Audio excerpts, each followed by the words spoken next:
So, now we're gonna talk a little bit about alcohol addiction or alcoholism as a social illness. This is such an extensive subject that we are just going to start to scratch the surface here today. So I recommend that everybody, there is so much material in spiritist literature that everybody can go to, and I really recommend that we do. Because we have a misconception of the problems alcohol causes. We have a misconception of what alcohol addiction actually is. Sometimes we think we are occasional drinkers, social drinkers, but even that has serious consequences for our future. So, like I said, I recommend that everybody read more because there's extensive reading about this. So today we're just gonna scratch the surface and we are gonna try and answer a few questions to help us get started with our reflection. We need to start reflecting on the things that we do mechanically, automatically, and don't pay attention to. So in order for us to start paying attention to these important things that right now just go by us, we are going to answer a few questions. First, why do you drink? You, society in general. What does any person drink? What are the social, psychological, and spiritual causes of drinking? What takes me, what leads me to picking up a glass, to picking up a can? And what are the physical, mental, and moral consequences of drinking? So first we're gonna look at a few numbers, and it's very important for us to understand that alcohol is such a huge problem because in most countries, except for Muslim countries, in most countries in the world, it is legal, widespread, and there's a glamour about it that we are going to talk about as well. So it is a problem worldwide. Even in the countries where it's forbidden, there's a black market for it, right? So for our purposes today, we are going to concentrate on Canadian numbers. The latest numbers I could find that were really solid are actually from 2015, and they come from an official report. All other numbers I found, I didn't think that they were trustworthy because they weren't official numbers. They came like from private researchers and that kind of stuff. So I decided to stick with official numbers. So here is self-reported past year alcohol use among Canadians by age. So we're gonna see there, underage, from 15 to 17. So, and this is again, self-reported. These are the people who admit. If we think about those who will not admit, these numbers are potentially much higher. Young adults, so see, look at the increase here. Then 25 to 34, 34 to 44. And as age increases, unfortunately, it doesn't decrease the way it should. Because as we age, shouldn't we get wiser? Why aren't we getting wiser about alcohol?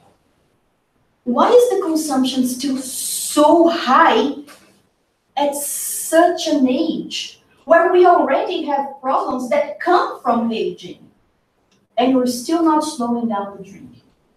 What's going on in our society? Why are we putting ourselves through that? And again, self-reported. And then to put it into a bigger perspective. So we are here analyzing the bars are 2010, 11, 12, 13, and 15, and percentages. So underage, it looks like it fell a little in 2012 and 13. And then look at young adult. Look how high it goes. So, some food for thought. We might, because again, it's self-reported, and I have a teenager at home who would never admit to something like this. So we need to think how many of these underage kids are actually admitting to drinking, okay? So maybe we might, these numbers are still pretty high, but my point is to the difference here. Why does it jump from this age to this age? So maybe here we're still able to kind of hold them a little and maybe teach them a few things, but why does it jump like this? It becomes legal. Yeah. Do you think that's the only reason? Is it just because it's legal? The major, or one of the most. Well, you said one of them, they lie when they're Yes. younger. One of them, they lie when they're The younger. other one is because of legal, probably the third one they're gonna give us money. Yes, exactly, I am. The third one is, how many times have we seen, can remember from our family, watched in a movie, our own experiences as kids, and I can say this personally, the person don't speak English, that's good. When I was a kid, I heard from my parents that drinking is bad for you while they were holding glasses of beer. So drinking is bad for me. Yeah, it's really bad for me. But once it's legal, it's easily accessible. I am at a legal drinking age. If my parents are drinking, it can't be that bad. Maybe they were just afraid I would get in trouble. But now that it's legal, I'm at the right age. If it's good for them, it's good for me.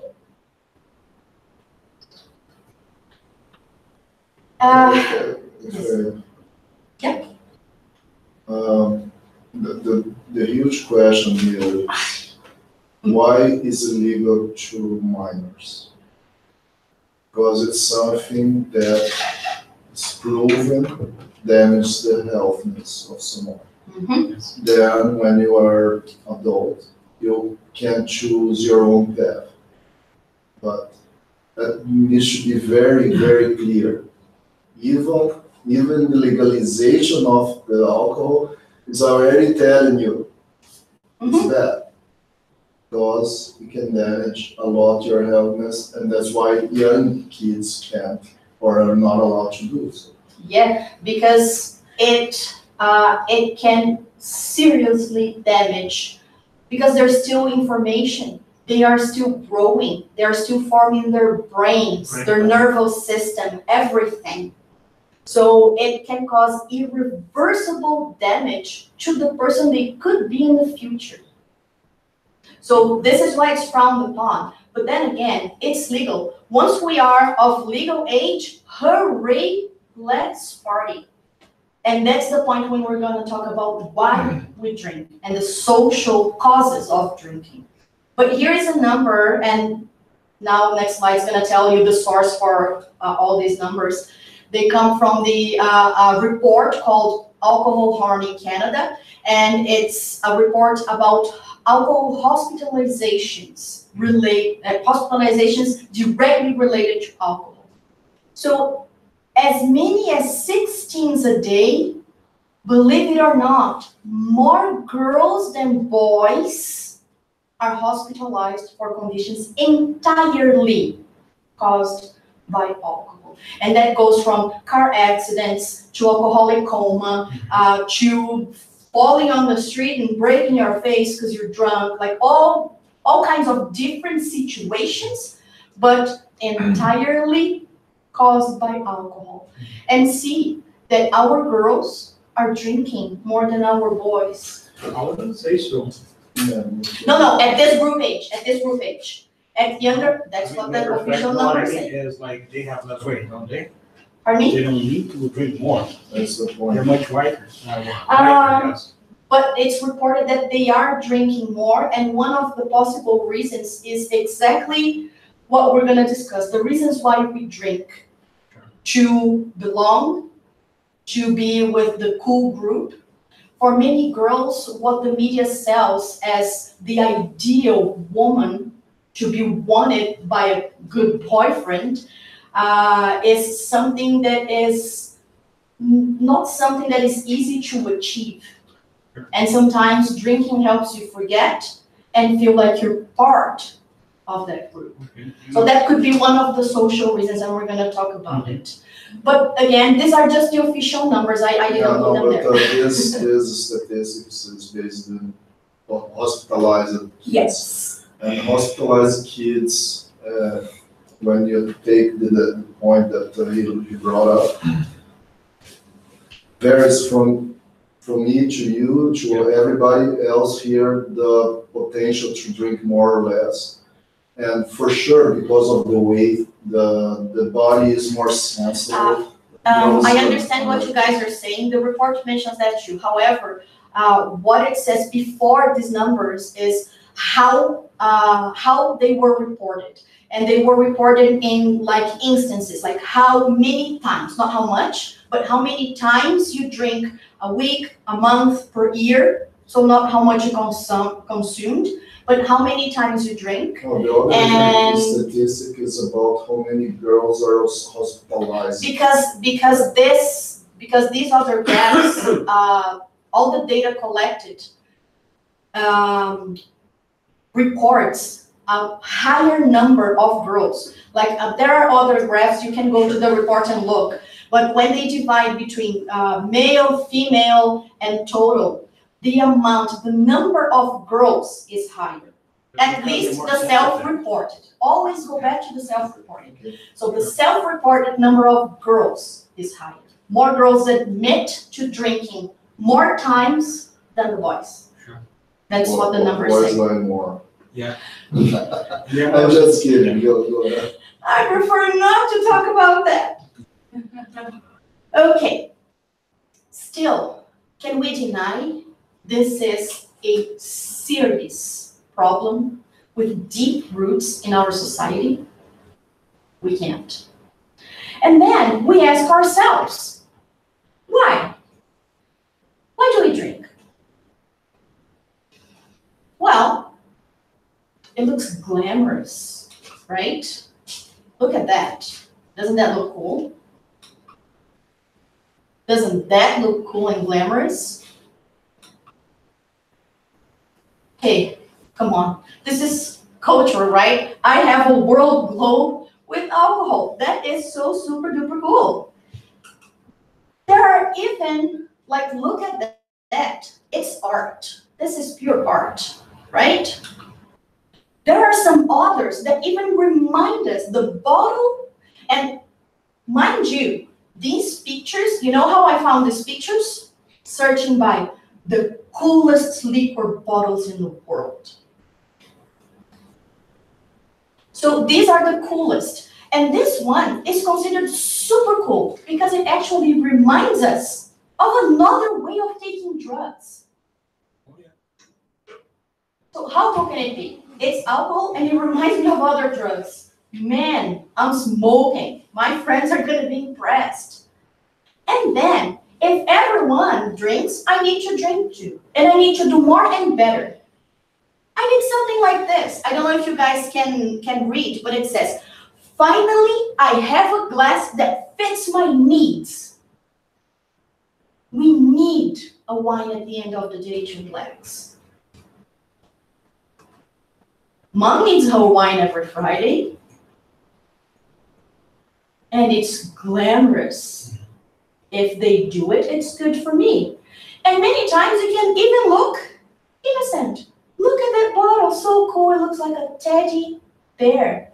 What kid would not be attracted to this? And there are so many others. There are butterflies that are colorful and beautiful. There are some that look like stained glass from churches. It's incredible how glamorous, how cool alcohol can look if you're not reflecting about what's inside the bottle and what it does to us. And okay, this is one of the reasons. It's glamorous, it's cool. And then we go back to what we were talking about. It can be sexy. And I'll tell you, all the pictures I have here, they are all the decent pictures. You have no idea how much nudity and sex suggestion is involved with any kind of alcohol or liquor advertisement. We are from Brazil, we know the beer ones, but like there are some vodka ones with like pretty much frontal male nudity. There, I saw one that was actually extremely shocking. It was a vodka called Chill or It's Cool, something like this. And it was a picture of a woman smiling, very satisfied, and her knees were all scraped or burned from carpet, suggesting that she needed the alcohol to relax enough to have rough sex. Because the place of the hookup culture at universities. Yes. So, you know, I don't feel good about myself. I want to look like that girl. And if I drink beer, maybe guys will think I'm sexier. And if a guy drinks beer, a girl might think he's more manly. Right? So I want to feel like these people. And if I'm sad, like, stand out. If I'm sad, alcohol is going to make me happy, and maybe it's even going to make other pretty people envy me.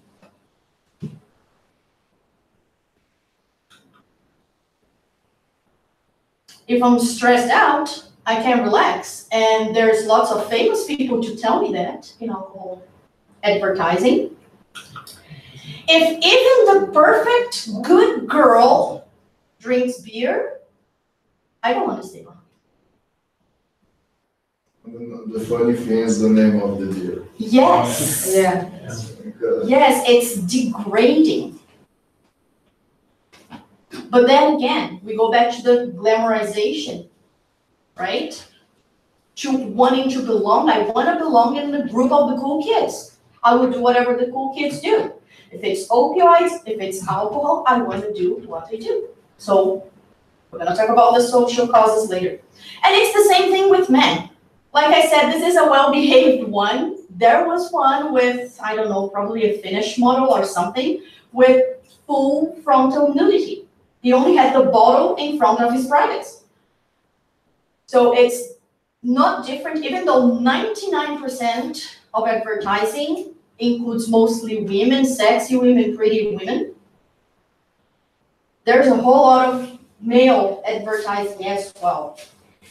And many times, alcohol advertising crosses ethics and common sense lines that are plain unacceptable, like this.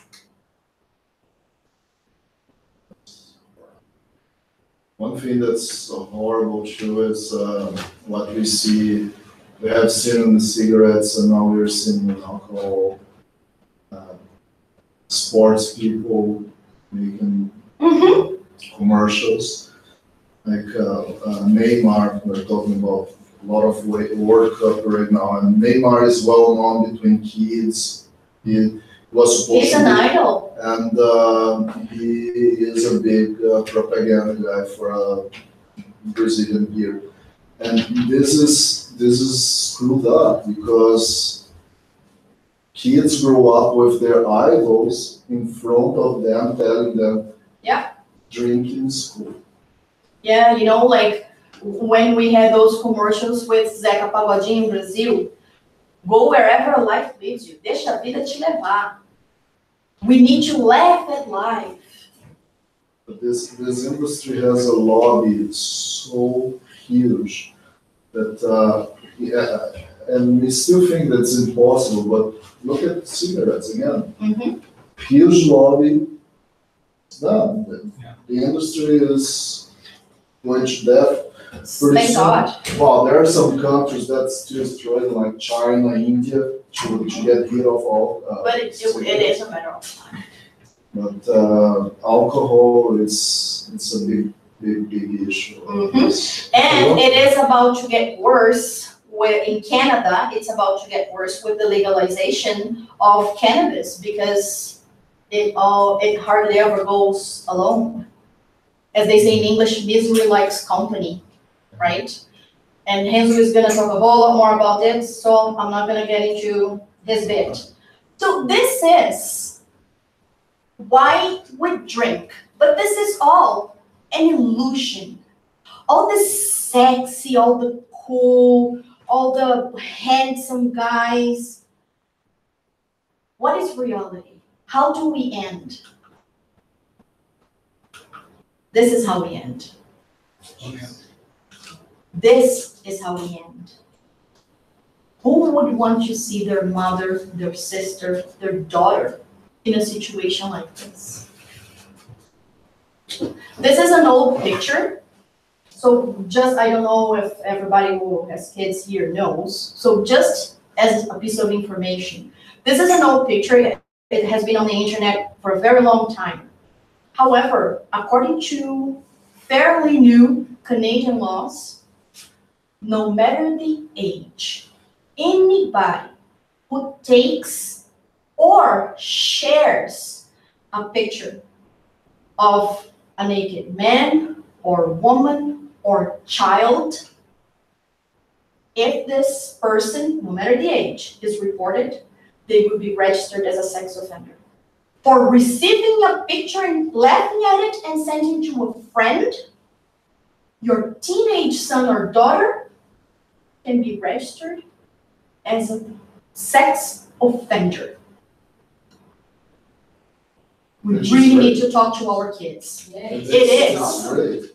It is. We really need to talk to our kids. And that we create legislation for stuff like this and other stuff we get easier. That's what I was thinking about, yeah. Right. We put such a tough regulation, that's awesome, then we are legalizing marijuana. Yes, Yeah. which impairs your judgment Yeah. and leads you to do that. So, like the opposite. Because you are not in total power of what's going on. It impairs your judgment. It's unconscious. Okay, we gotta get moving. We have a whole lot more to talk about. Fights, many times it leads to violence. Some people, when they drink, they become clowns. Some of them become fighters. And the worst of all, I saw a few pictures that were way too graphic. I didn't want to put that up here, but that gives us the idea. How many children are killed by their caregivers, parents, step-parents, while they are drunk? I read an article about a woman, a drunk woman in the States, who entered the wrong house. It was not her house. She entered the wrong house and battered, like seriously spanked, a 16-year-old who was in the house, she had never met. She didn't know who was that girl. But because she was drunk, she assaulted that 16-year-old girl. On her way out, she fell down the stairs. In the end, she had 2 huge black eyes. She looked worse than the girl that she beat up. Why?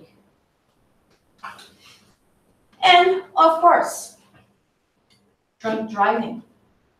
How many people does it kill all over the world every year? Cars are means of transportation, but in the hands of a drunk person, they are a weapon. Right? Okay, so in the book, After the Storm, Joana de Angelis says, these are, the bullet points I have here are not her exact words. I just read it and summarized in a few bullet points, okay? And this book hasn't been officially translated, so it's my free translation. So some of the things she says. Alcoholism starts with what looks like a social habit. It starts with the first sip. It can start with the pacifier being dipped in something to make the baby stop crying. It starts as something that looks innocent. Insinuating, at first, it disquiets the beginners because it's unpleasant. Nobody likes the first sip of alcohol. It's not sweet. Kids are used to milk or something sweet. The first time a person drinks alcohol, it's not pleasant. So at first, the beginners are a little bothered, disquieted, like, oh, this is bad. And it awakens a curious need for repetition in the weakest ones. Maybe the ones we were talking about before, the ones who are bringing this addiction from past experiences. So for them, it's that bell that rings that awakens everything that was sleeping in there, that he or she is trying to overcome. In an illusory search for pleasures and unknown sensations. We're curious, what's going to happen when I'm drunk? Because it's legalized, it's accepted and tolerated, but it kills more than cancer, tuberculosis, and cardiovascular diseases combined.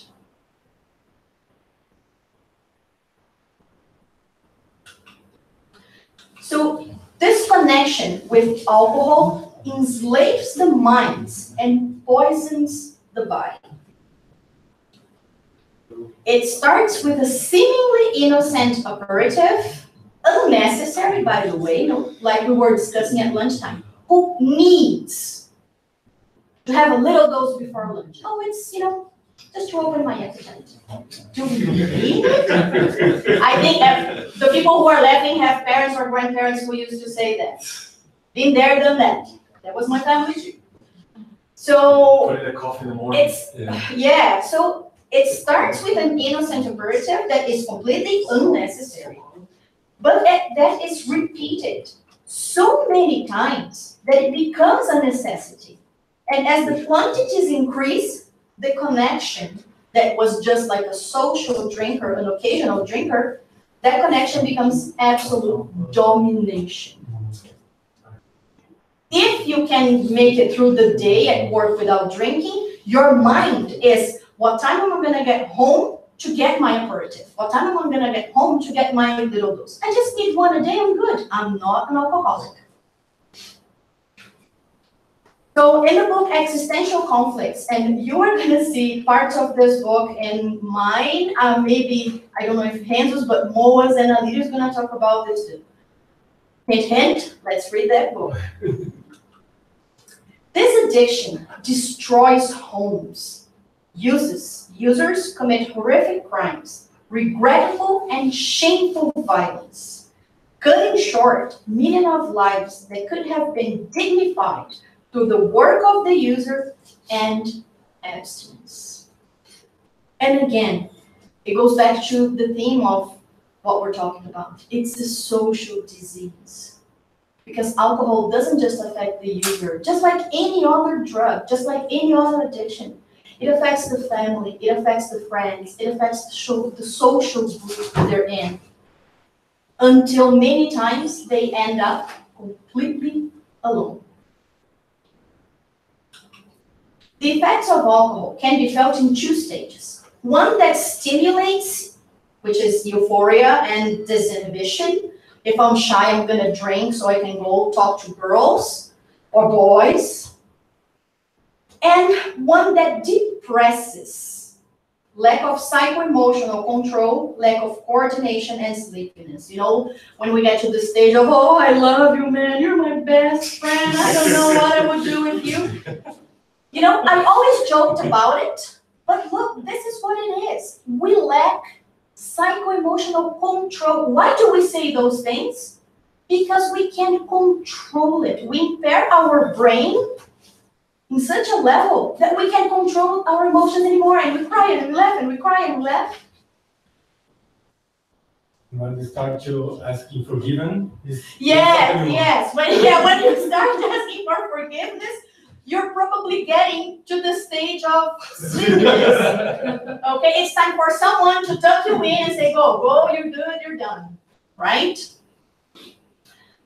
And we laugh because we've seen that so many times. We laugh thinking about experiences we've had and everything, but again, if we reflect about it, that is so sad.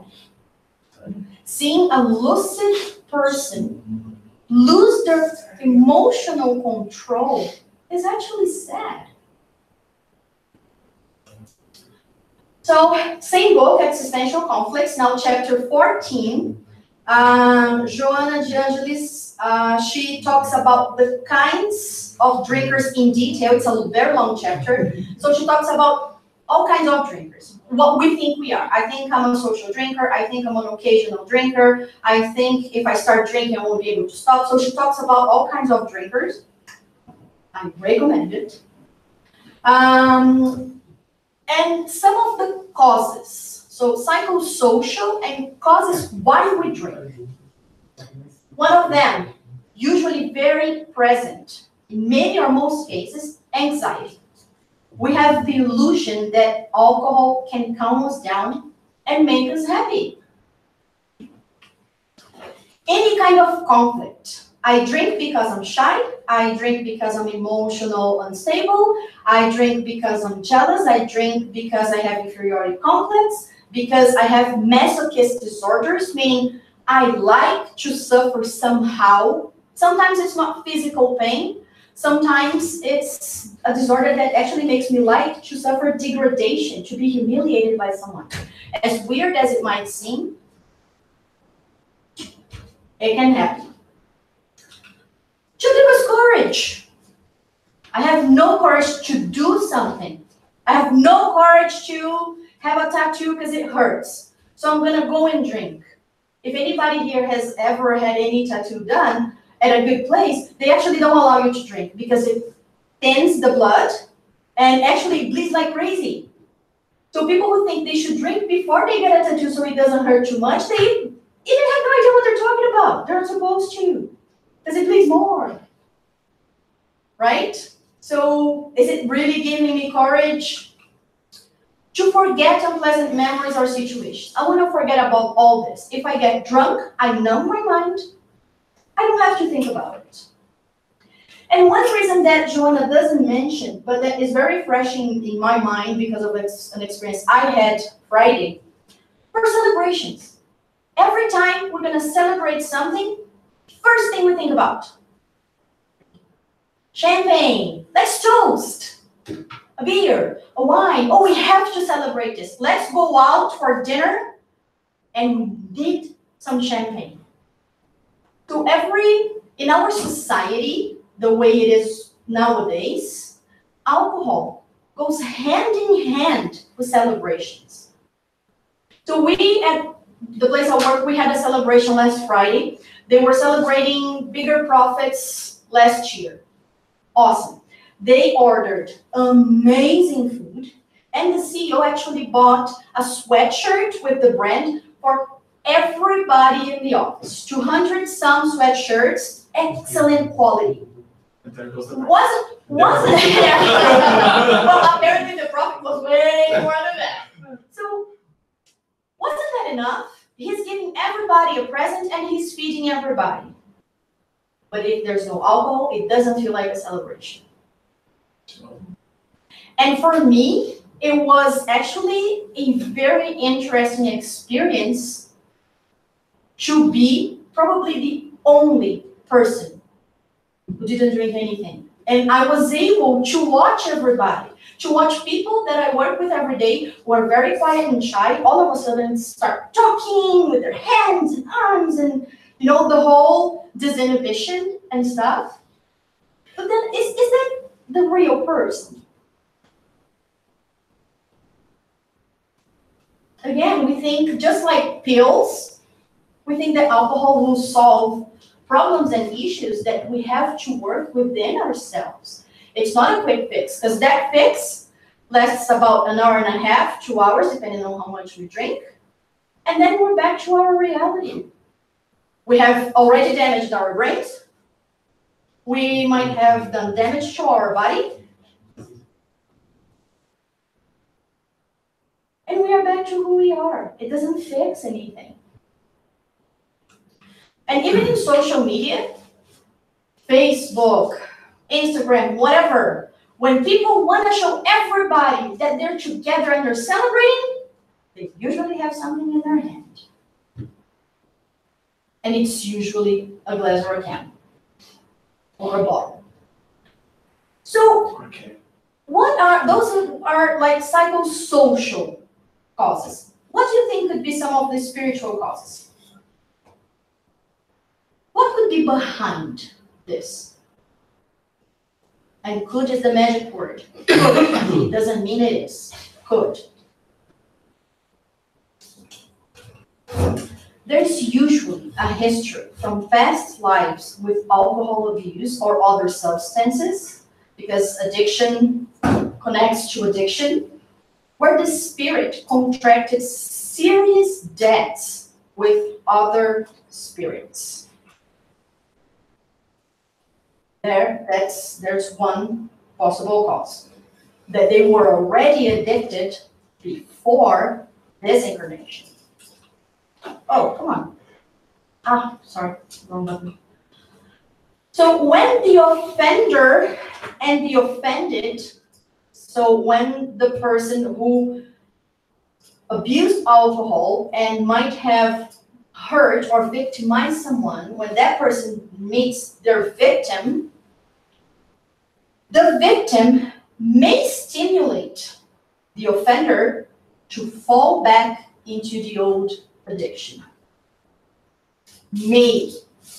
These are possibilities. Every case is different, okay? This is not a rule of thumb. This is one possibility.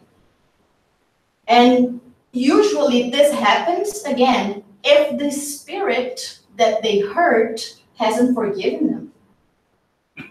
So they might want to do them harm. Then we also need to remember that when the body dies and we awaken on the other side, we are still us. We don't lose our individuality. We don't become saints. Our imperfections don't go away, and neither do our tastes. What we used to like, we still like, right? So with alcohol, as with tobacco and any other drugs, there is a connection between the incarnate using and the discarnate who misses the sensations. Because after we discarnate, we still keep our taste. We still want the object of our addiction. Cigarette, drugs, alcohol, whatever it may be. So there's a connection between the incarnate using and the discarnate who misses the sensations addiction caused them to feel. When the incarnate uses tobacco, alcohol, drugs, the discarnate vampirizes the sensations. Extremely important to understand. If, in case of spiritual vampirization, sometimes the spirit who is vampirizing is connected to the incarnate, but many times there's no connection. It's just two people who like the same thing doing it together. One on the material side, one on the spiritual side. So the whole thing of, the obsessor made me do it, not gonna stick. Okay, there might be a connection, but many or most times there isn't. It's just two old friends enjoying it together. In the book Sex and Destiny, Sexo e Destino by André Luiz, typographed by Chico Xavier, in the first part, chapter 6, there is the story of Claudio and the discarnate alcoholics. I'll try to reproduce it quickly here. André Luiz and his instructor, they are studying the case of a girl. And then they come to her house on Earth because they are on the girl's case. As they arrive in the house, they see two discarnate spirits at the entrance of the house. The spirits don't see them. They leave the spirits there and they go inside the house. And they get to a living room. And then André Luiz starts to describe a beautiful living room, classy, high, middle class. And he describes what is a very well-decorated, beautiful place. But then he sees an ugly bottle of wine. And he can actually feel the alcohol coming from the bottle. And there is a man sitting on the couch who is the girl's father. He has a cigarette between his fingers, and his breath already smells like alcohol. And then at this point, to their surprise, the two disconnect spirits they saw at the entrance come in to the living room. One of them goes to Claudio, touches his shoulder, and yells at him, "A drink! I want to drink!" And Claudio is reading an article. He doesn't move, he doesn't do anything. And then the spirit keeps repeating, "A drink, I want a drink, a drink, I want a drink," as if he was trying to hypnotize Claudio. And then all of a sudden, Claudio loses interest on what he was reading, puts it aside, looks at the bottle. At this moment, the spirit's thinking, "Perfect, we're almost there." So he actually reaches to Claudio's throat and he tickles his throat so that he will feel that he's thirsty and he needs to drink something. It works. So when Claudio, in his mind, decides he's gonna go get a drink that is on the table, André Luiz describes that at first the spirits kind of starts hugging him, embracing him, and he says that at a point they actually connect. And they kind of look like they are the same height, the same volume. So it's, and André Luiz says it's a perfect connection. So as Claudio stands up, the spirit is with him. And they go together, like as a set. Claudio takes a sip, he takes a dose, and he and the spirit click their tongues at the same time with pleasure, like, when the spirit, then Claudio is fine, he's about to go back to the couch, the first spirit detaches from him, the other comes and says, "Hey, I want some too." And then he does the same thing as the first spirit. He attaches. Claudio decides that one dose wasn't enough. He goes there, he takes the second dose. When the other spirit's happy, the spirits leave, and Claudio goes back to the couch, feeling completely satisfied. At this point, André Luiz comes close to him.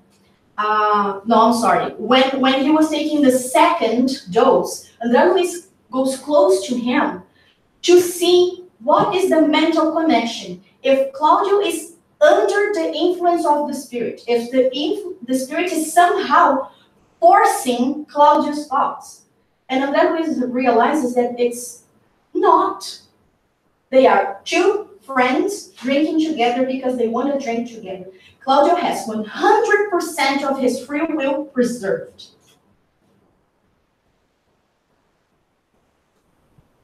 So even if we think we are not alcoholics, we don't drink every day or whatever, even a dose or two, we're not drinking alone. All right. And this kind of helps us see a little bit. There are a lot of, and this is funny because this is exactly what Moa did to me with the pudding, the hand on the head and the other hand close to the pudding.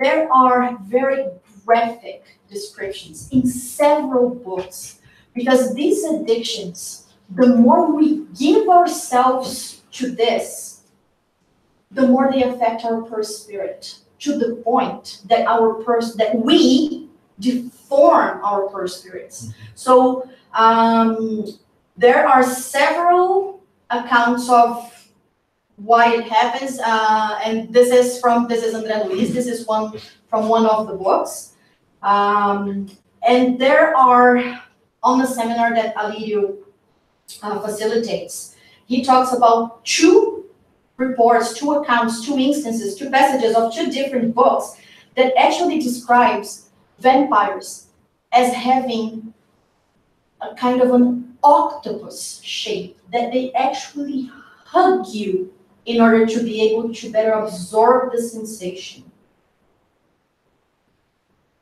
And then again, this is what we do to ourselves. And they can suggest, but ultimately, we decide if we are going to accept or not.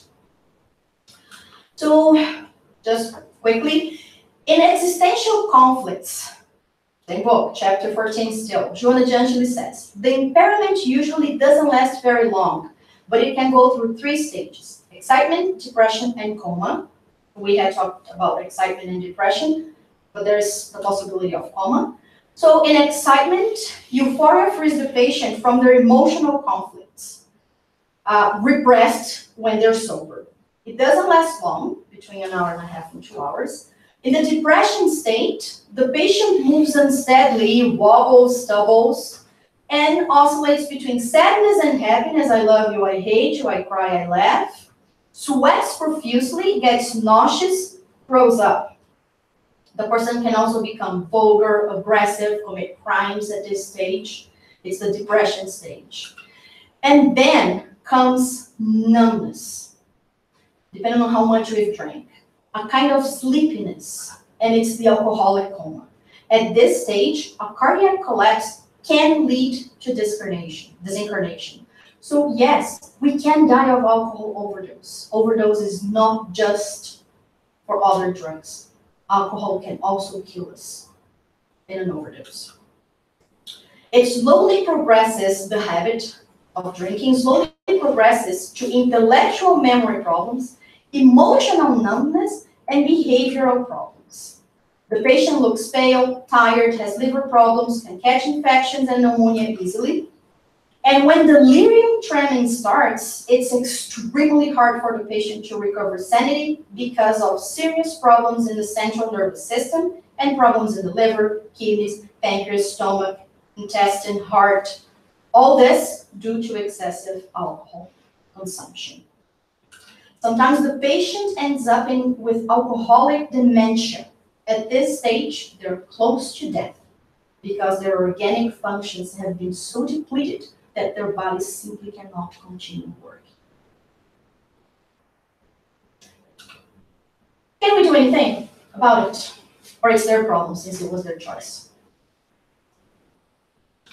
Can we change the patient? Can we change the alcoholic? Can we make them stop?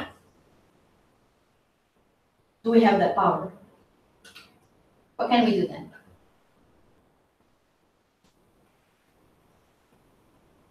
One of the things is give the example. One of the things. Well, yeah, we'll get there, good. So we can and should talk to our kids so we don't see what we do in the graphs, in those graphics. Lower number of self-reported that suddenly jumps because it's cool and because I'm telling my child not to drink, but I'm being a hypocrite because I do. I'm saying it's bad for him, but it's good for me. I'm fine, I'm good. We can and should be the example. So Mo is going to talk about this. In families of people who already have some kind of addiction problem, why are we going to have big celebrations with alcohol and anything that might trigger that for them again? That's not loving, not charitable, and not fair to them. We can pray for them. Okay, I highly recommend listening to the seminar by Alirio because he gives a lengthy explanation how our prayers are never ever wasted, ever. And it's a beautiful explanation. We don't have time for this one now, but it might be a good subject for another talk, for another lecture. We interact and relate, connect to our neighbors in a biblical sense, love your neighbor as yourself, through the divine laws. For example, law of freedom. So we can't forbid them. There's no law of forbiddenness. We can't tie them to the foot of the table and say, no, you're not going to go out and drink, because they have to keep their free will. They have free will. Law of compassion, like Louis said, we can be compassionate. Law of mercy, responsibility, cause and effect, and etc. And we have already said that, but just as a reminder, even though nobody drinks alone, we keep our free will. The moment we decide not to drink, not to smoke, not to consume drugs, the vampires that were using us as a vehicle to their addictions will look for somebody else to vampirize. They want the sensations. Doesn't matter who it comes from. And in the case that we are really seriously connected from the past, us stopping might actually help them improve as well, right? So win-win. And as long as we have even a single moment of lucidity, That means unless we are so drugged all the time that we have no consciousness, that we are absolutely not responsible for our actions. So as long as we have one single moment of lucidity, drinking or taking drugs is always our choice, as much as stopping, okay? Questions, comments? I stole a few minutes from you, buddy. Sorry. Thank you. Can we steal it from the Break. From the break, yeah. Okay, so like I said, very high level, but a lot of food for thought. There's a lot of literature, and I highly recommend for everybody, because even those who don't have kids, we always have children in our lives. Nephews, nieces, godchildren.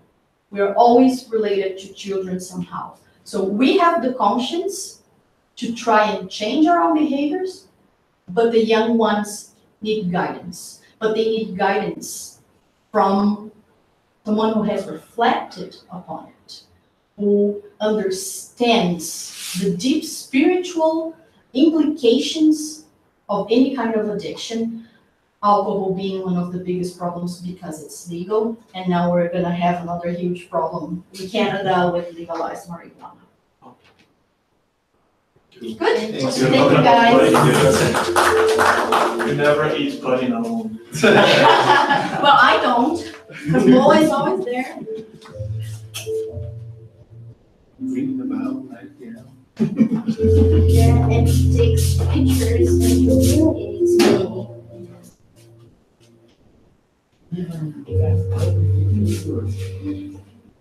You want to look into that?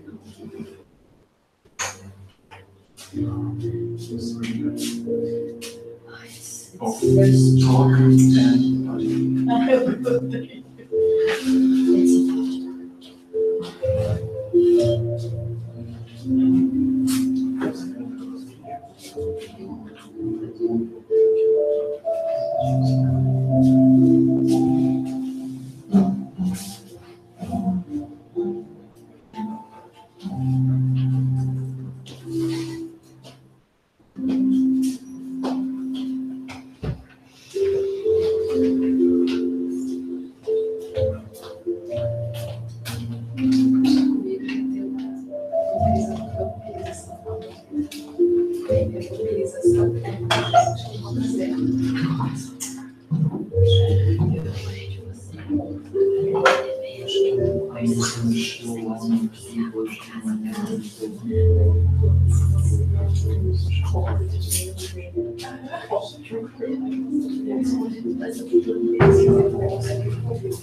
Devia ter feito teste antes.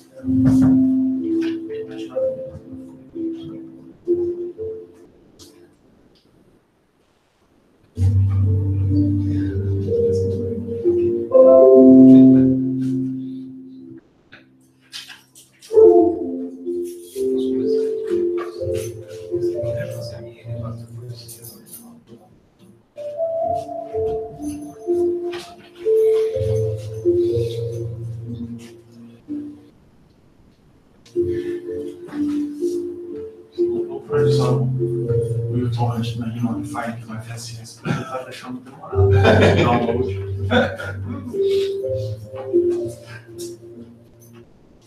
Só baixando a temporada inteira de Game of Thrones.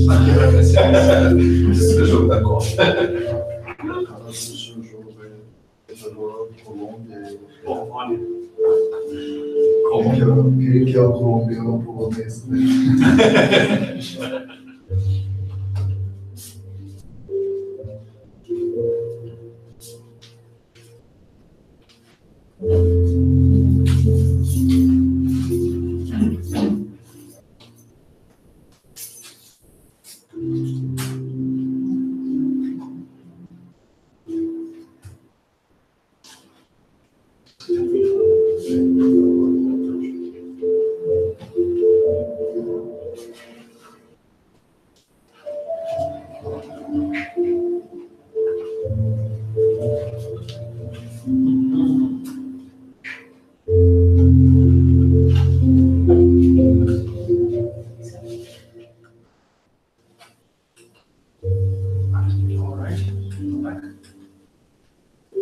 Okay, so here we go. Thanks a lot for being here. So the topic of this talk now is Freewill and Hemp legalization.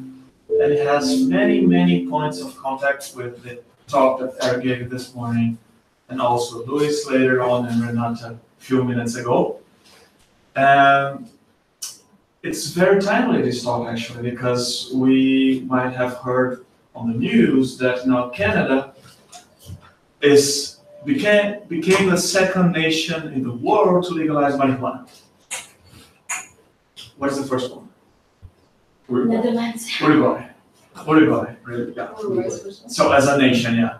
Oh, okay. So let's just have this, try to pay attention to this quick video from province of Alberta to let us know how the province is going to adapt to this new framework of the Canadian new legislation. Legalizes cannabis in Canada. Here's what you need to know about legal weed in Alberta. You will have to be 18 or older to purchase or consume cannabis, the same as for alcohol and tobacco. Smoking and vaping of cannabis will be allowed in homes and in some public spaces where tobacco smoking is allowed, but not in places kids tend to be, like school grounds and playgrounds. Local rules may vary, so be courteous, be responsible, and know the law in your community when considering where to consume. No cannabis use will be allowed in vehicles, even by passengers. Like alcohol, cannabis must be secured away from drivers or passengers. Alberta has developed additional rules to prevent people from driving impaired, including zero tolerance for those on graduated licenses.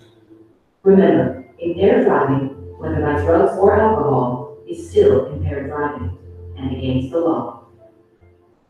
The workplace is just as important. Impairment at work is dangerous for yourself and others. Talk to your employer to learn more about policies relating to impairment on the job. Cannabis is grown by licensed producers across Canada and must meet quality and safety standards set by the federal government. Only sealed packages that meet federal standards can be sold in Alberta. Licensed producers will sell cannabis to the Alberta Gaming and Liquor Commission, or AGLC, which will oversee distribution and ship products securely to privately owned cannabis retail outlets across Alberta. While the province has set some restrictions on where cannabis stores can be located, the detailed rules are set by your local municipality. If you have questions about where cannabis stores will be located, check with your local government. The AGLC will make sure retailers follow strict province-wide regulations. Cannabis store owners will undergo background checks, and all staff will be trained to ensure stores are secure and all products are safe. And remember, no one under 18 can enter a cannabis store, not even if accompanied by an adult. Cannabis will also be available for sale online directly to Albertans, exclusively through the AGLC to ensure that legal age is verified on ordering and on delivery.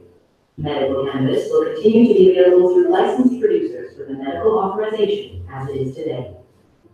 If you're an adult, you will be able to have up to 30 grams of dry cannabis with you in public. That's also the most you can buy at a time. Albertans will be allowed to grow up to 4 cannabis plants at home for personal use. When cannabis is legal in Canada, adults who choose to consume will have safe access to legal cannabis products. This supports our goals of protecting Alberta's youth and public health, limiting the illegal market, and promoting safety on roads, in workplaces, and in public spaces. Okay. So that's how Alberta's government is tackling the new legislation coming from the federal government, right?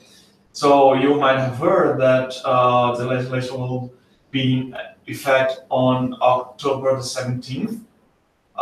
Trudeau had a plan to make it happen during the summer, but then some provinces asked for a little bit of extra time so they can adjust and set up such frameworks like Alberta is doing now. There are many things that are very interesting to discuss here, and we'll try to tap into 1 or 2 or 3 things that are there.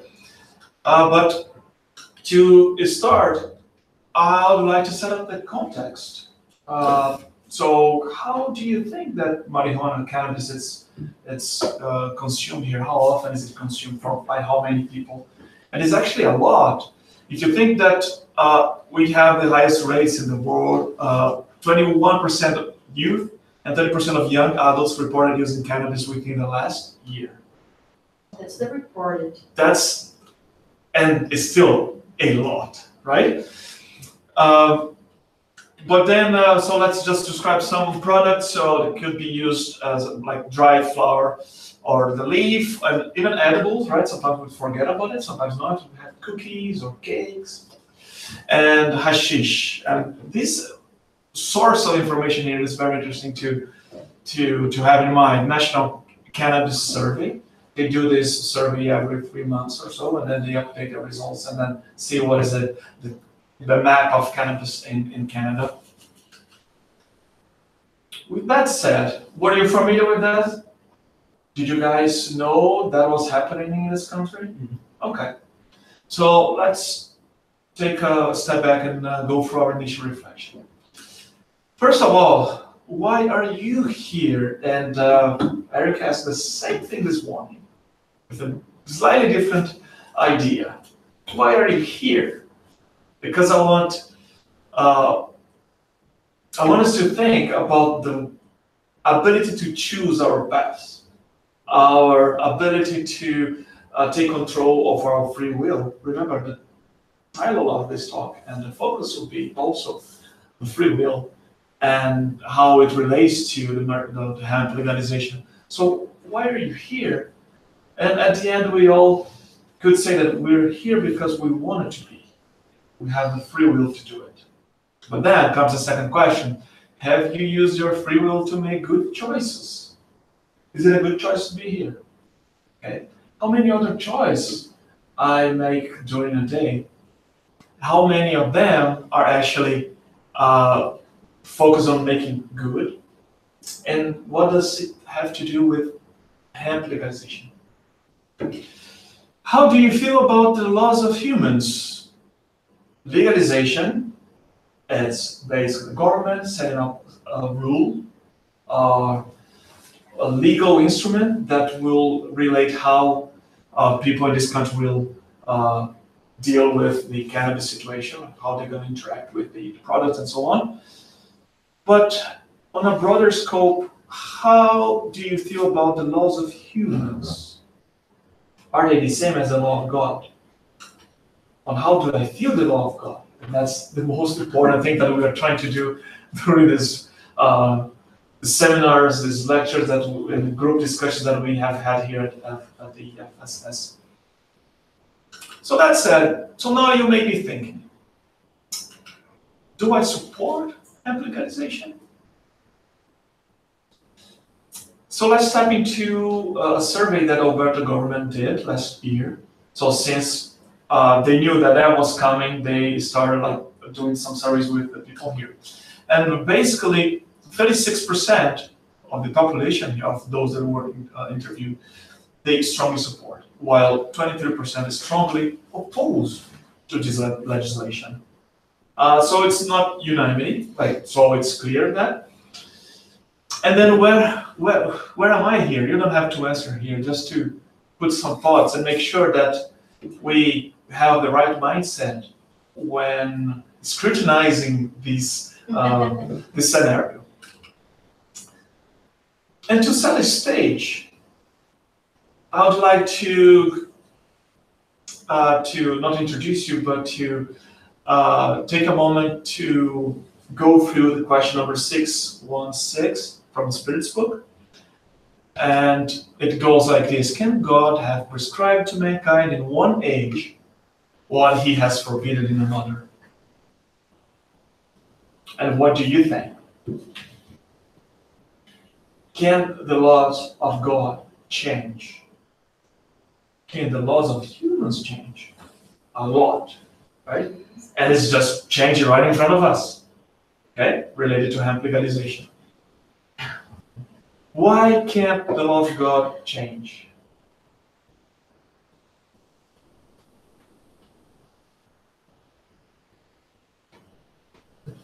That's perfect. Because it's perfect, right? So then, God cannot be mistaken.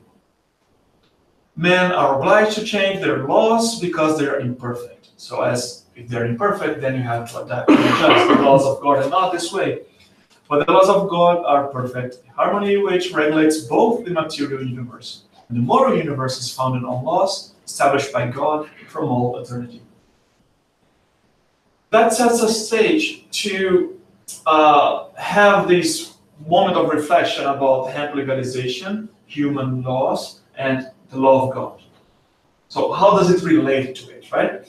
So then we start with some light stuff. When do these two items here, they related to each other? So with the light stuff, so for instance, city laws, there. It's illegal to wear a bulletproof vest while committing murder in New Jersey. What? Doesn't make any sense, right? Okay.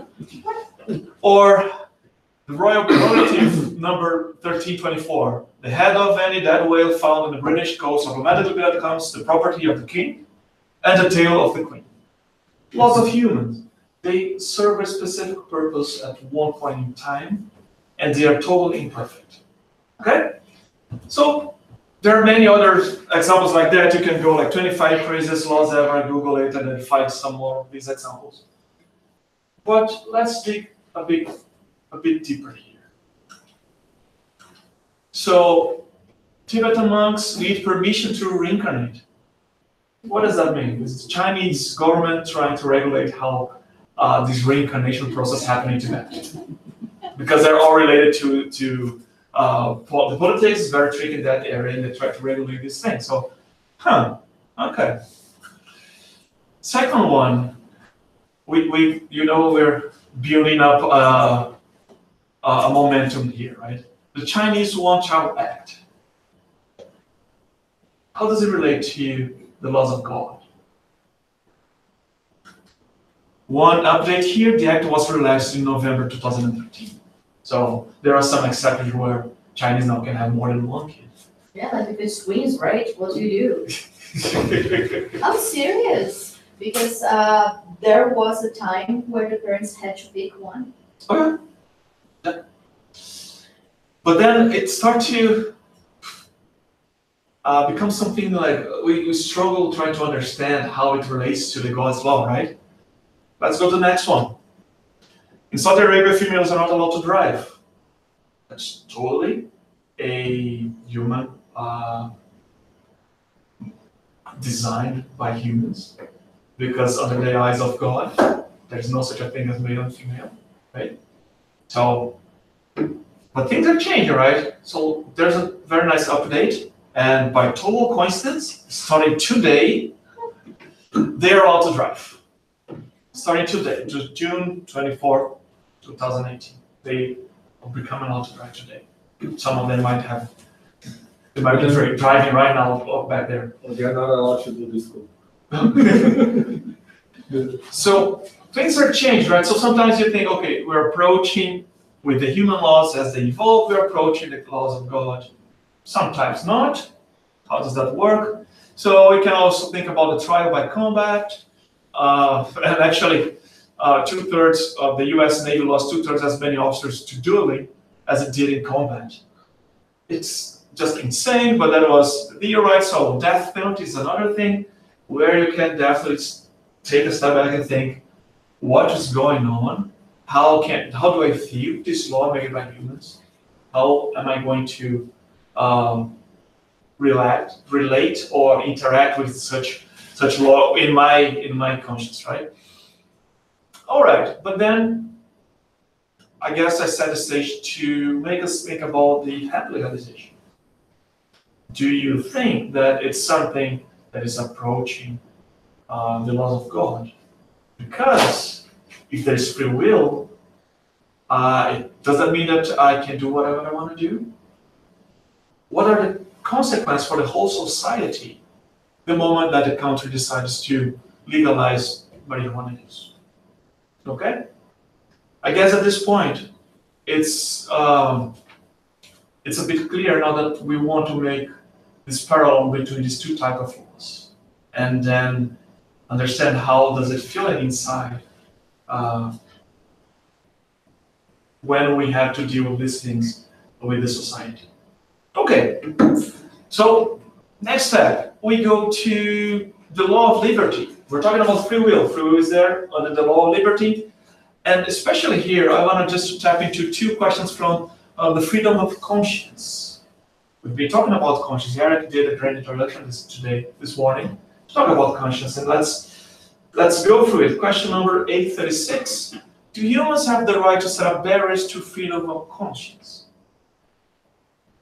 Because the question before that was saying like, oh, what about freedom of thoughts? Can we think about anything we want? And the answer is yes, you're free in your thoughts. And then Kardec came and asked, well, what about the conscience? Can we have free access to our conscience? And given that now we know exactly what's there in our conscience, what do you think the answer might be? Do humans have the right to set up barriers to freedom of conscience? No. No more so than to freedom of thought, because God alone has the right to judge the conscience. God alone. If humans use their laws to regulate relations between individuals, God used the law of nature to regulate relations between individuals and God. But why is it talking about the relationship between God and individuals if the question was about the conscience? Because that's when it happens. That's where it happens. And that's how it happens. And when we go there and tap into our conscience, then we're going to find the divine laws there. And no one can have, no one can set up barriers for you to access that. And that's very important.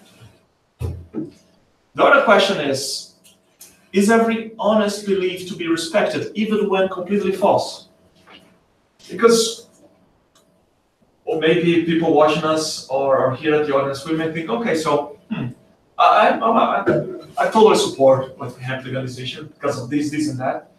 So that's a belief, let's say, and it gotta be respected, even if we would argue completely false. But then comes a very important point of this talk.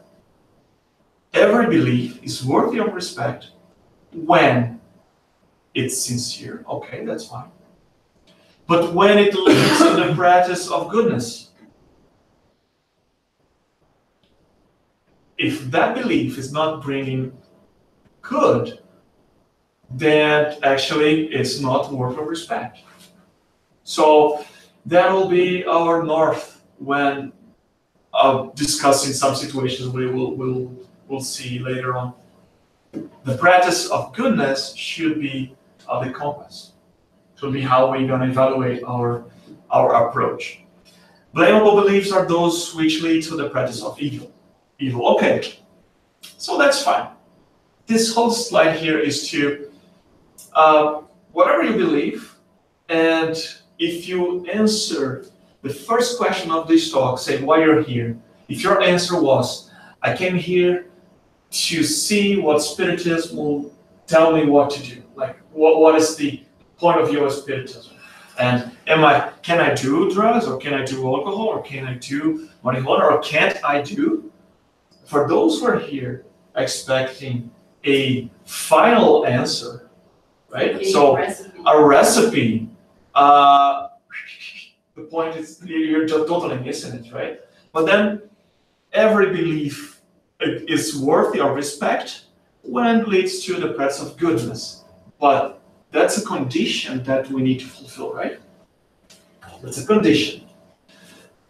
That said, let's discuss the hemp legalization based on 3 different viewpoints. We're gonna fill the shoes of 3 different group of people, under the light of the love of God, of course. And in each case, we must constantly ask ourselves, 1, what does my conscience say? And 2, does this situation lead to the practice of goodness? Like we discussed before, okay? So 3 situations, we'll go through that, and I hope we'll have some clarity about the hemp legalization and the free will at the end. So the first scenario, like it's been approached by Renata, by Luis, by Eric. It's all about the environment. So those around the users, or those who are now starting October 17 in a country where hemp consumption is legalized. And that's quite disturbing. Check what we got from the Alberta survey. They used a telephone survey. And they state in the reports, like only 7% of those who had not tried cannabis before indicated they might after it's legal. Note the wording, only. Because for those there, they want to push this law forward, like only 7%. But no, remember like when Jesus said, go there and go grab that sheep that was lost, that only one was lost.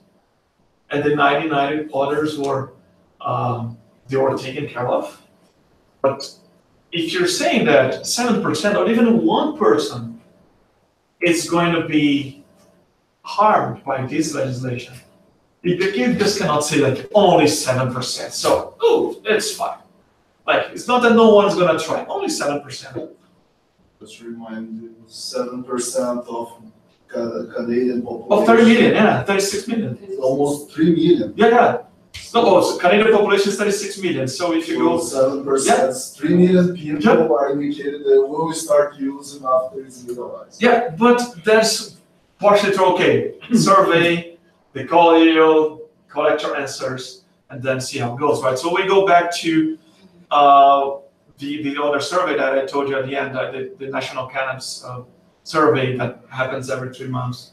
So will Canadians change their behavior once cannabis is legalized? And 21% said they might try or increase consumption, right? So you don't say that there's no impact. That's clearly making an impact. And simply based most likely on what Renata said. So now it's legal, then whoa, now it's time, right? Just a comment exactly on that. Look at the graph. To me, that looks pretty attractive. Oh yeah. It's colorful, it has a little plant, it's like, yay, diddy, cool. All natural, let's go. Yeah. Yep. And 24% might try new products. Those using like smoking, they might try to make a cake, make cookies. And it's all about the environment, right? Because who are there? Who answered this survey here? Probably people at our age, right? Am I thinking about the kids right now? They have like from 5-year-old. A 5-year-old has anything to say in this legislation? Are they taken account here in this poll? No, because the environment that they're gonna see when they turn 18 is gonna be very different. It's gonna be very different than what we are facing here, right? We might have not been in contact with anyone using marijuana whatsoever. We cannot guarantee our kids will have the same fate. And just to remind you also, the statistics says today, the majority of people who smoke are minors or just got an adult phase. With that said, it will also bring the pushes of this new generation that's starting to get 18, 19 years old to also smoke marijuana because they're trying tobacco, and then marijuana will be also there legal. Just like that, exactly. And it's a great point. And as people grow up in a house where you can have like 4 plants, there's some regulation height and so on. So you can grow in your place. And it's per household. It doesn't matter how many people is inside that house. If you live alone, you can have 4. If someone living with 10, they also can have 4. So there will be also kind of black market. I grow, you consume. Don't you think that's going to happen? Well, for me, it's obvious. Where Guilherme lives. Guilherme, only 4. Okay. That area is gonna stink 24/7. So that's quite troubling because for me it's very hard to believe that these kids here, even though the legislation says like we're going to protect our kids, it doesn't seem it's getting to the point. And hence, just again, comparing to alcohol and it being legalized, same thing. I'm growing plants in my house. I tell my kids, don't touch it. That's not good for you. Yep. Mom's gonna roll one. Yep. I need it. I need to relax. You're young. You're not stressed. You're still. But But then the moment they are allowed by law, oh, I'm stressed too. I need it too, and I can. What's stopping me? Talk about new products. Do you- The reach with marijuana producing. Do you believe your doctors? When you go to the doctor, do you believe? Yes. So why do you go then? Yeah, okay. If During you the don't same believe- period. If you don't believe in doctors, imagine the veterinarian. I wouldn't put my cat to you. Yeah, for your care. Because I never believe in a dentist. So the question is, because of the next slide, of course, so we might be when I'm introducing something new here, but during this survey that happened in 2017, for a period of time, the government was open to take suggestions, comments from anyone in society. Even individuals could just send a letter, and there's a compilation of letters sent to the government there, and I guess I uploaded that as well in our shared folder. And then one of them caught my attention was from AMA. Who knows AMA? So what do you know about AMA? It's, Alberta Motor Association? No. Alberta Medical Association. There are 2 AMAs, Yeah, right? yeah. So here's the association of the doctors here in Alberta. And let me take a few minutes to go through this with you guys. That's very, very important. So the point of view of the Alberta Medical Association is that a higher minimum age in Alberta would improve protection of the youth from the deleterious effects of cannabis on the developing brain and reduce the risk of psychosis in those that may be vulnerable. So the doctors say basically, okay, if you're gonna do this, 21 years old, please. Please. Why? The AMA position will align with Canadian Medical Association recommendation of 21 years old as a minimum wage for the use of recreational cannabis. Okay, legalizing recreational cannabis at an age of 18, knowing the clear effects on the developing brain and higher risk of addiction at younger ages is inappropriate. These are doctors saying, right? It sends a message that there is no increase in risk and harm to you, which is clearly incorrect. Using education targeted at youth to mitigate this messaging is not sufficient, given the current evidence of harm. Boom. All that idea to protect our youth, you might be missing totally the point, right? And during you can read other documents. It's based. Oh yeah, they made a association with the legislation regarding alcohol. So alcohol is 18 years old and so on. So that's the thing. Actually, the problem is they may increase the minimum age.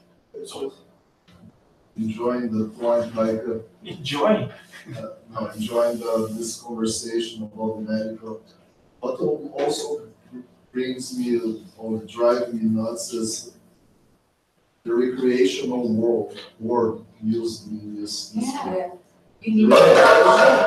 The recreational thing is all about it's fine, just to relax. It's just something that you can do. But we know that people will be leaving the work and go to smoke a joint or smoke a whole cigarette because they are addicted, right? Or eat a cake. Or eat a cake at the work. At the work. And with the edibles, there's even the added problem that it takes longer Delayed. for them to take effect. So people might stack up doses. So you don't feel anything, you eat more. You don't feel anything, you eat more. And by the time it hits you, It kicks in, then you you're might done. overdose. Yeah. You're planning to have like specific places for utilization within public events. Like, because the media have a restricted area for beers, they were talking about having this thing for hemp. Oh yeah. This discussion will come in 2 slides. Let me just go through it. I totally suggest you guys, it's not like from the spiritism, it's not coming from Chico Xavier but it's very interesting. So there's past continuous and so on, and this is a very important point because we're still discussing the environment, right? Those that are around. The AMA will be supportive of regulation that protects vulnerable individuals who do not have a say about their exposure to cannabis. Who are those who do not have a say? My kid, your kid? Children, the elderly, and other dependents in the home must be able to be protected from unintentional exposure. Those who went to college in Brazil, they might go to a party and there all this smoke in the air, and then you go home, you have your hair impregnated with this strong smell of cannabis, and then you wake up in the morning high because it's all there, right? So that's unintentional exposure, or unintentional, depends on what happened. But exposing others to fumes from cannabis, even in one's own home, should not be permitted. Okay. Yeah, because we're putting together all the harm that smoking does and the psychotropic effects that alcohol does. Yeah. So you're putting two of the worst, it's not a the two win-win. worst legal things we have together. It's definitely not a win-win. It's lose-lose. Yes. So, okay. So moving away from this first, like people, like the environment. So what does my conscience say about it? And does it lead to the practice of goodness? Okay. The users. Let's approach the users now. In 2015, yeah, we read it before, 21% of youth, 30% of young adults reported using cannabis within the last year. And that is the point where we want to exactly tap into those discussions here. Which one of these products cause impairment?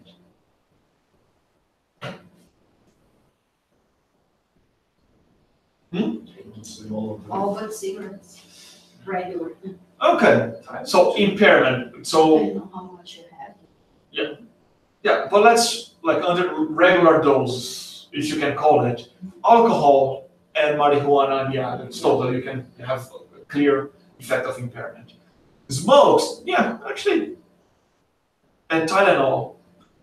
If you don't overdose, then it's fine. For instance, you can still drive, right? But here, definitely you can't. You shouldn't do this. Okay? which one of these you can use in public? You can definitely pop up a Tylenol pill like in public, that's fine. Is smoking? Not really, right? So it depends on where you are, but kids can see you still. Oh, yeah. Right? If you go to the university and then you see people like smoking in their designated spot, but the kids are still walking around, right, and seeing them smoking. Alcohol, that doesn't happen. You have to be at a certain place, but okay. So Well, there's always the brown bag paper, right? there's always the brown bag, and what happened here is like marijuana will just mix like the public exposure with the impairment. And if you have used that before and you drove, there was a high risk. There's a lot of research going on to try to understand what are the effects of cannabis when you're driving. Because they know pretty well, based on many years of research, how does alcohol metabolize in your body, how long it will last. They can set up a limit dose, they measure your blood that, And fine, right? as alcohol varies from people to people. Yeah. Some are more vulnerable. The weight is a very important piece. Yeah, but with marijuana it's way worse because A, we don't understand, right? And B, setting up the threshold is worse. Different, like technical terms, it's worse than setting up a threshold for alcohol. So all the impairment, the impaired drive legislation, like in the video said, oh yeah, we are protecting our roads. Okay. Yes. Which one cause spiritual problems or spiritual health problems or even health problems? Like Tylenol, yeah, it's a medicine. If you take a lot, might have some side effects. Like smoking, we know for sure. Marijuana, let's discuss later on. Alcohol, we know for sure. We just saw Renata's talk. And the spiritual health is also important because for the users, what are they trying to achieve when they get that, right? And I guess I don't need to go deeper too much into this aspect because we already had 2 talks before. Thank you very much, it was great. And the points are still the same, right? Why are you doing this? Why is that impairment that you are seeking that important for you at that moment? What kind of troubles that you have that you're trying to mask with the easy route, or at least one route, and not actually try to look from the inside and try to connect with divine laws inside us.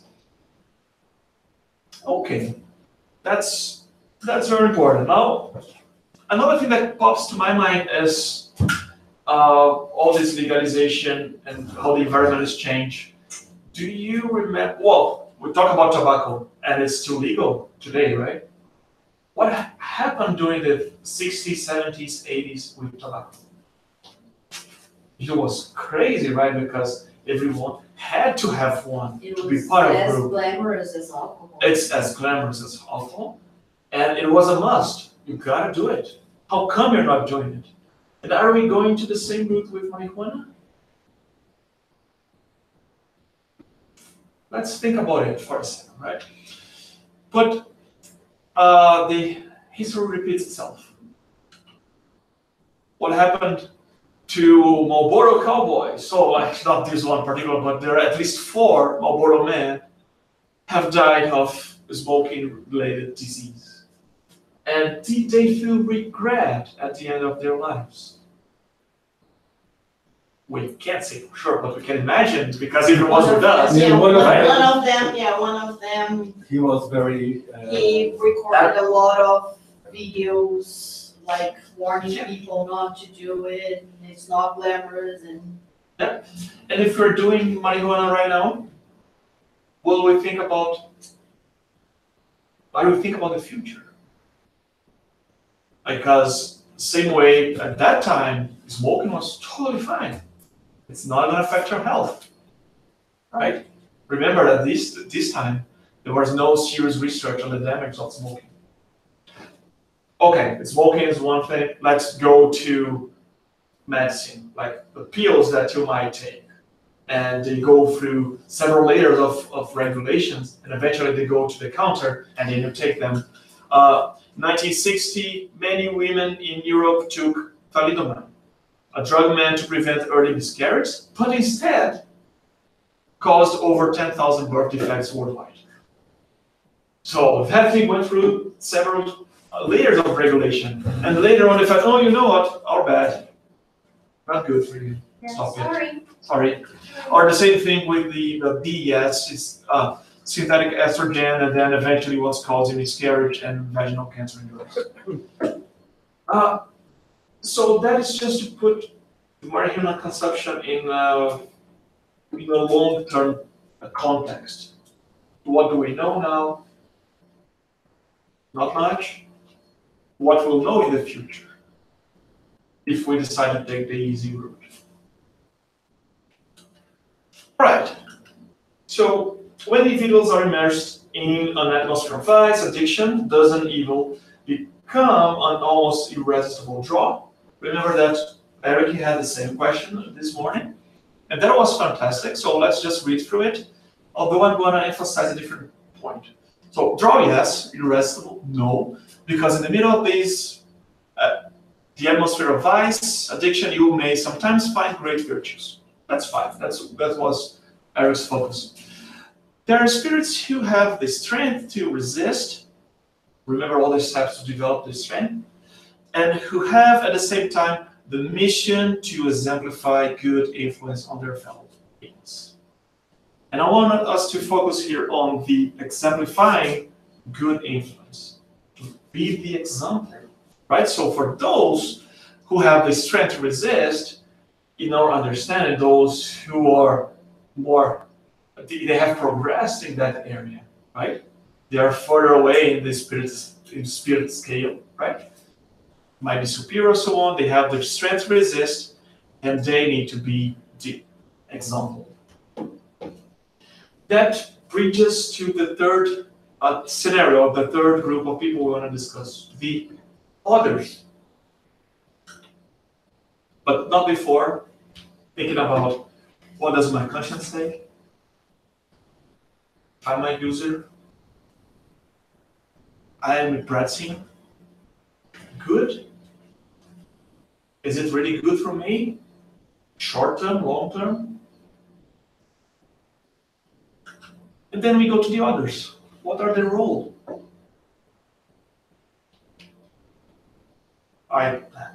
Let's say I have nothing to do with this, but I live in a country that now has just legalized marijuana. So what's our role? Should we stop 16F and put signs up and say, hey, stop this, and so on?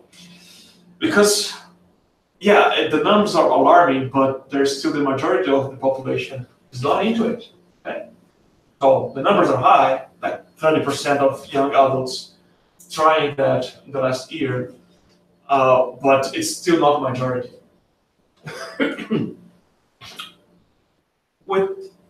To answer this question and to wrap up the talk here, we go to question number 872, which is the last one from the Law of Liberty. And it's a pretty long one, and it wraps up all the things related to the Law of Liberty. So, theoretic summary of the springs of human action.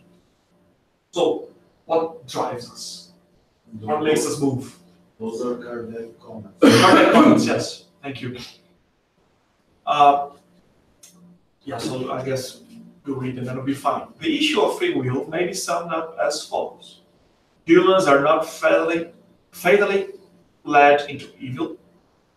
Their acts are not written beforehand. The crimes they commit are not the result of any decree of destiny. Renata made a good point at her talk. So the free will is still there, right? As a trial and expiation, they can choose an existence in which they will feel induced to crime, whether through the surroundings in which they are placed, or whether through the circumstances that supervene, but they will always be free to act as they wish. The setting up, free will is there, and it's yours, and it's ours. And no one can prevent us to access God in our conscience. Free will exists in the spirit state, the choice of trials, and in the corporeal life, in the ability of yielding to or resisting to the temptations to which they have voluntarily submitted themselves. So all these things that we go in this life, I wouldn't say all, but most of them we chose to go through this. Okay? And then comes the final message. It is the duty of education to combat evil tendencies, and it will effectively do so when it's based on an in-depth study of the human moral nature. So the education here will help us to combat these evil tendencies that we carry from previous lives. Okay? But it's not an education that we just go there and read.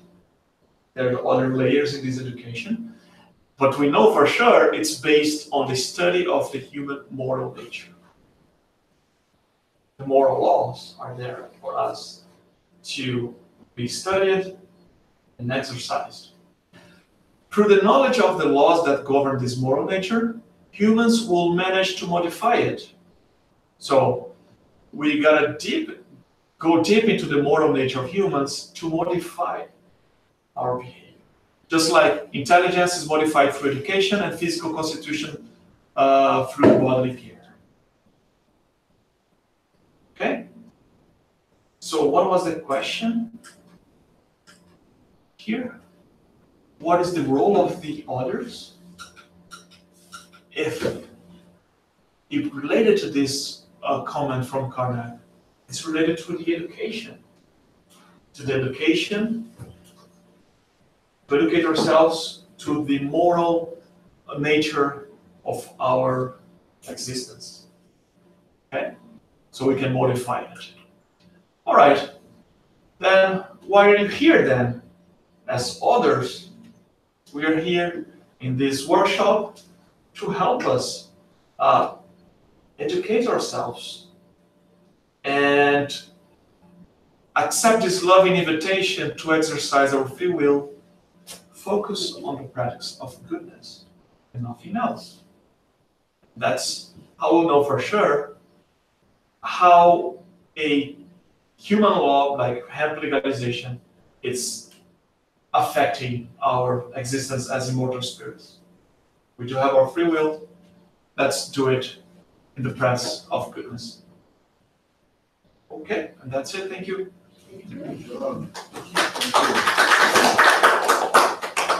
Now we have a break.